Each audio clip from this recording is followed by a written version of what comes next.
हाज़रीन महफ़िल, सबको मेरा सलाम, नमस्ते।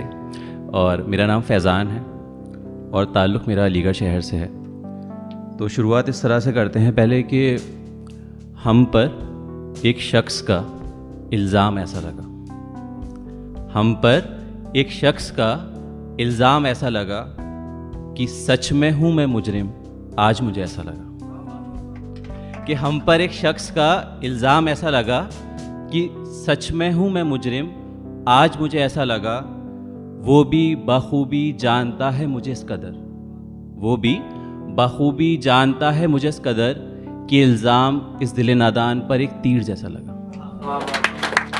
कि वो भी बखूबी जानता है मुझे इस कदर कि इल्ज़ाम इस दिल नादान पर एक तीर जैसा लगा। वो कहता है कि मैं बदल गया शामिल होकर किसी जुर्म में, वो कहता है कि मैं बदल गया शामिल होकर किसी जुर्म में। मैं कहता हूँ ये दिन और महीने बग़ैर उसके मुझे एक अरसा जैसा लगा। तो शुरुआत इस तरह से करते हैं, एक छोटा सा किस्सा भी है और बाकी कुछ है। अक्सर रिलेशनशिप में बात हो रही थी तो उसमें ये होता है कि कितना भी वक्त जो है इंसान गुजार ले, वक्त हमेशा कम लगता है। तो उस पर है कि ये जो वक्त कम होने का मलाल करते हो, ये जो वक्त कम होने का मलाल करते हो, बाखुदा ये हुनर भी कमाल रखते हो। ये जो वक्त कम होने का मलाल करते हो, बाखुदा ये हुनर भी कमाल रखते हो। कहते हो कि आज जल्दी घर जाना है, कहते हो आज जल्दी घर जाना है, क्यों ज़बान पर ये अनचाहा झूठ रखते हो। और अगली मुलाकात का कहकर यूं दिल सा बहला दिया तुमने, अगली मुलाकात का कहकर यूं दिल सा बहला दिया तुमने। इस नादान से दिल को क्यों परेशान सा करते हो, इस नादान से दिल को क्यों परेशान सा करते हो। इश्क मोहब्बत कुर्बत ये सब कहने के अल्फाज हैं, इश्क मोहब्बत कुर्बत ये सब कहने के अल्फाज हैं।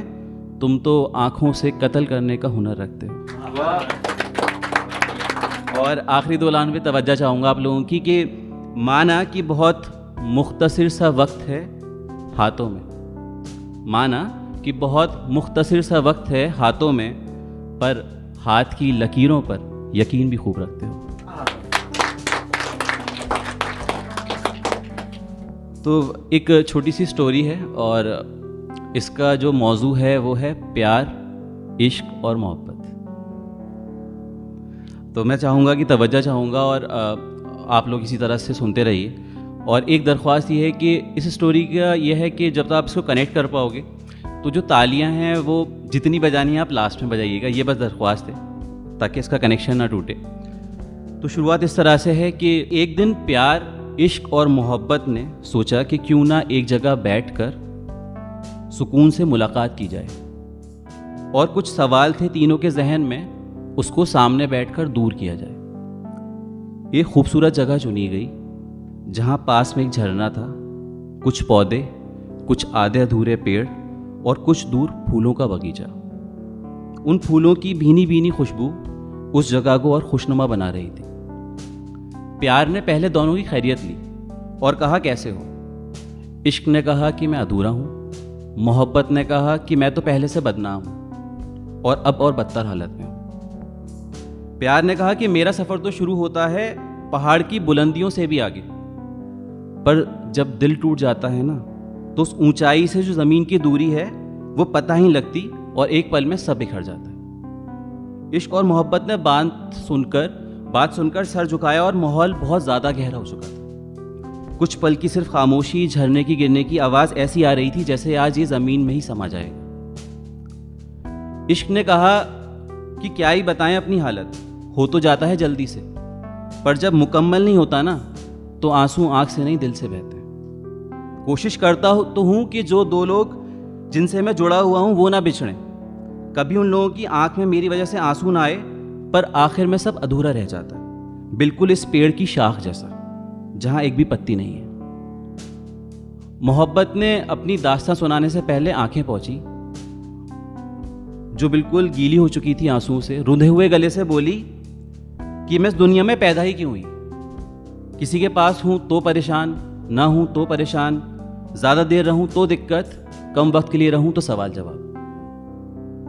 इश्क ने कंधे पर हाथ रखकर सहारा दिया, मोहब्बत ने आगे कहा कि मैं तो दो लोग की भी जाती नहीं हूँ, मैं तो दो लोग की भी जाती नहीं हूँ, वो लोग ही मुझे अपनी ज़िंदगी में ले आते हैं और बस खुशी के वो पल मेरे लिए वो होते हैं जब दो लोग पास में साथ में हाथ पकड़कर चलते हैं, मैं उन दो लोगों के हाथों की उंगलियों के बीच सिमट जाती हूँ। पर आजकल क्या, आजकल लोग मुझे नरम बिस्तरों पर तलाश करते हैं, मुझे उन जिस्मों के बीच में तलाशने की कोशिश करते हैं, पर मैं तो वो हूँ जिसे एक बार गले लगा लूँ साथ न छोड़ूं।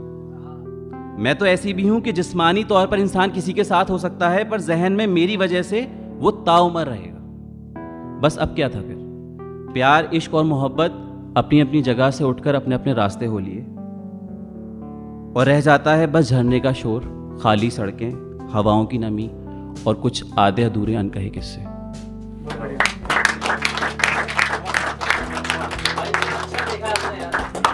शुक्रिया। इंसान कितना भी तरक्की कर जाए और कहीं भी किसी भी मुकाम हासिल कर ले दुनिया में, लेकिन एक शख्स हमारी ज़िंदगी में ऐसा होता है कि हम कहीं भी पहुंच जाएं, लेकिन उसका जो कर्ज़ है या उसका जो शुक्र है वो हम कभी नहीं कर सकते।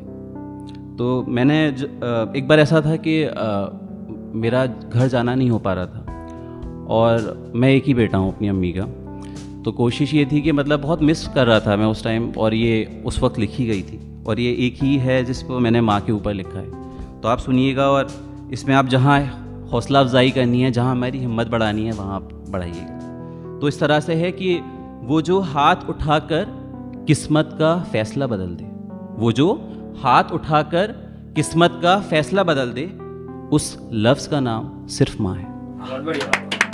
वो जो हाथ उठाकर किस्मत का फैसला बदल दे, उस लफ्ज़ का नाम सिर्फ माँ है। वो जो हर सुबह शाम खैरियत ले, वो जो हर घड़ी सिर्फ तुम्हारी फिक्र करे, तुम्हारे बहुत दिन बाद घर आ जाने से जिसके चेहरे पर आ जाए रौनक, उस पाक मोहब्बत का नाम सिर्फ माँ है। और छोटे से बड़े होने तक का सफ़र उसकी आंखों में आज भी घूमता है कि कैसे कलेजे से लगाने से लेकर उंगली पकड़ने तक का सफ़र, जब तुम रहते थे दुनिया की उलझनों से बेखबर, वो जो परेशानी में भी मुस्कुराहट बरकरार रखे, उस इज़्ज़त पाक का नाम सिर्फ माँ है।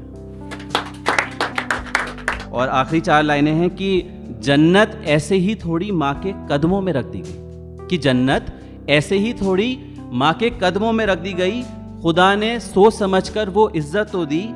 और आखिरी 2 लाइनें, इस पर आप लोगों का सपोर्ट चाहूँगा कि गर खुदा तौफीक दे सजदे का अपने बाद किसी को, गर खुदा तौफीक दे सजदे का अपने बाद किसी को, तो उस रहमत का नाम सिर्फ माँ है।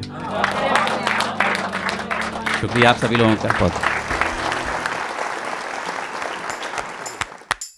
सब्सक्राइब कीजिए सुपर टॉक्स चैनल को और बेल आइकॉन को दबाइए लेटेस्ट वीडियो सबसे पहले देखने के लिए।